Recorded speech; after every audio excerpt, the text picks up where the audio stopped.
Assalamualaikum warahmatullahi wabarakatuh. Alhamdulillahirabbil alamin. Wahdahu wassalatu wassalamu ala asrofil anbiya'i wal mursalin wa ala alihi wa sahbihi ajma'in. Amma ba'du. Yang pertama-tama, marilah kita panjatkan rasa syukur kehadirat Allah Subhanahu wa taala yang telah memberikan kita nikmat, hikmat dan kesempatan sehingga kita masih dapat merasakan apa yang telah diberikan Allah Subhanahu wa taala hingga saat ini.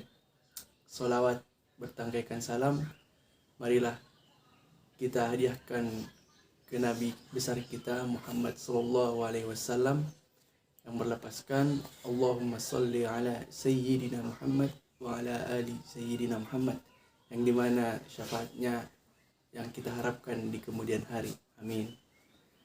Yang saya hormati dosen pengampu mata kuliah fikih kontemporer, yaitu Bapak Zulfaroni SOSI MA, dan yang saya sayangi teman-teman seperjuangan.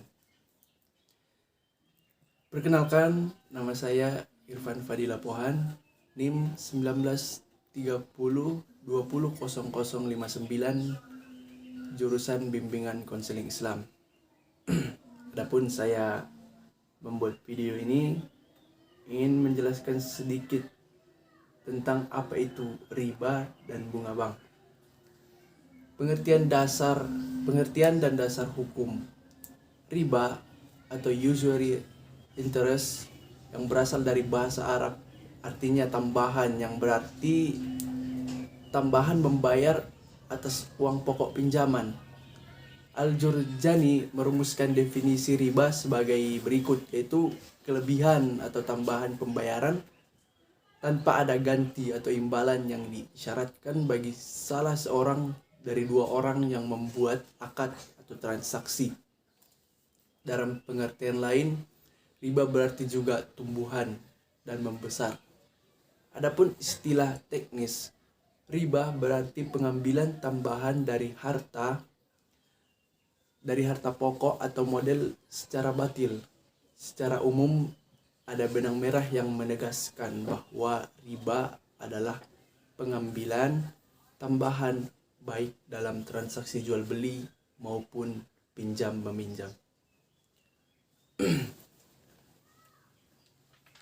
Atau bertentangan dengan prinsip muamalah dalam Islam. Mengenai hal ini, Allah mengingatkan dalam firman-Nya, yaitu di dalam Quran surah An-Nisa ayat 29 yang artinya, hai orang-orang yang beriman, janganlah kamu memakan harta sesamanya dengan jalan batil. Mengenai hukum riba, agama melarang praktik riba karena dapat menimbulkan dampak bagi masyarakat pada umumnya dan juga bagi mereka yang terlibat riba pada khususnya. Karena melihat bahaya besar atau dampak negatif dari praktik riba itulah maka Nabi Muhammad SAW membuat perjanjian dengan kelompok Yahudi yang tinggal di Jaziratul Arab bahwa mereka tidak dibenarkan menjalankan praktik riba. Dan dalam Islam pun dengan tegas melarang riba.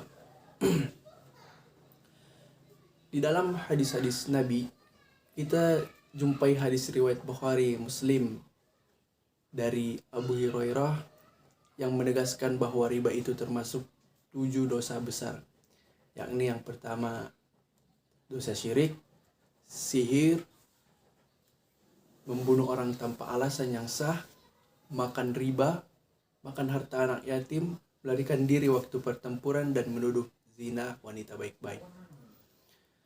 Jadi Ibnu Qayyim sebagaimana dikutip oleh Abdurrahman Isa menerangkan bahwa riba ada 2 jenis, yaitu yang pertama riba yang jelas, ataupun riba yang jelas diharamkan karena keadaannya sendiri, yaitu riba nasiah.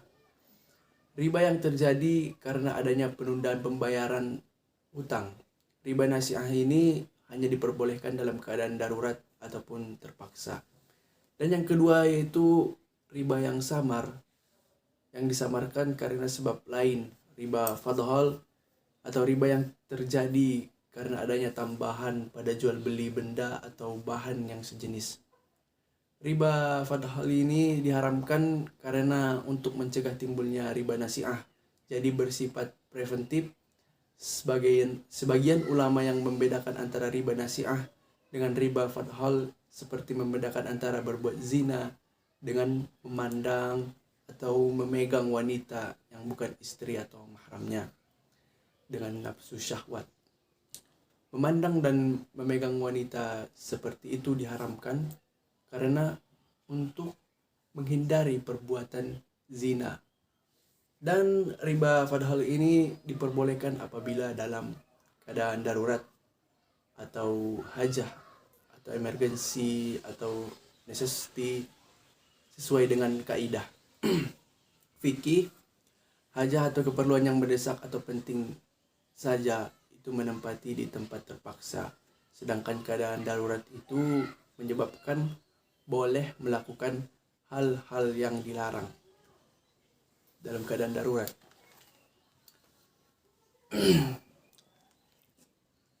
Perbedaan investasi dengan membungakan uang. Ada dua perbedaan mendasar antara investasi dan dengan membungakan uang. Perbedaan tersebut dapat ditelaah dari definisi hingga makna masing-masing. Pertama ialah investasi adalah kegiatan usaha yang mengandung risiko, berhadapan dengan unsur ketidakpastian. Dengan demikian, perolehan kembaliannya atau return tidak pasti dan tidak tetap.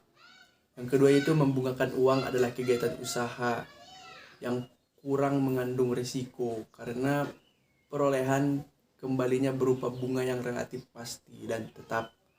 Islam mendorong masyarakat ke arah usaha dan produktif. Islam mendorong seluruh masyarakat untuk melakukan investasi dan melarang membungakan uang. Sesuai dengan definisi di atas ataupun definisi yang saya sampaikan, menyimpan uang di bank Islam termasuk kegiatan investasi karena perolehan kembalinya dari waktu ke waktu tidak pasti dan tidak tetap. Besar kecilnya perolehan kembali itu tergantung kepada hasil usaha yang benar-benar terjadi dan dilakukan bank sebagai mudharib atau mengelola dana. Dengan demikian, Bank Islam tidak dapat sekedar menyalurkan uang. Bank Islam harus tetap berupaya meningkatkan kembalian atau return of investment sehingga lebih menarik dan lebih memberi kepercayaan bagi pemilik ataupun bagi pemilik dana. Perbedaan antara bunga dan bagi hasil. Sekali lagi, Islam mendorong praktik bagi hasil serta mengharamkan riba. Keduanya sama-sama memberi keuntungan bagi pemilik dana, namun keduanya mempunyai perbedaan yang sangat nyata. Yang pertama ialah bunga. Penentuan bunga dibuat pada waktu akad dengan asumsi harus untung. Besarnya persentase berdasarkan pada jumlah uang atau modal yang dipinjamkan. Pembayaran bunga tetap seperti yang dijanjikan tanpa pertimbangan apakah proyek yang dijalankan oleh pihak nasabah untung atau rugi. Jumlah pembayaran bunga tidak meningkat sekalipun jumlah keuntungan berlipat atau keadaan ekonomi sedang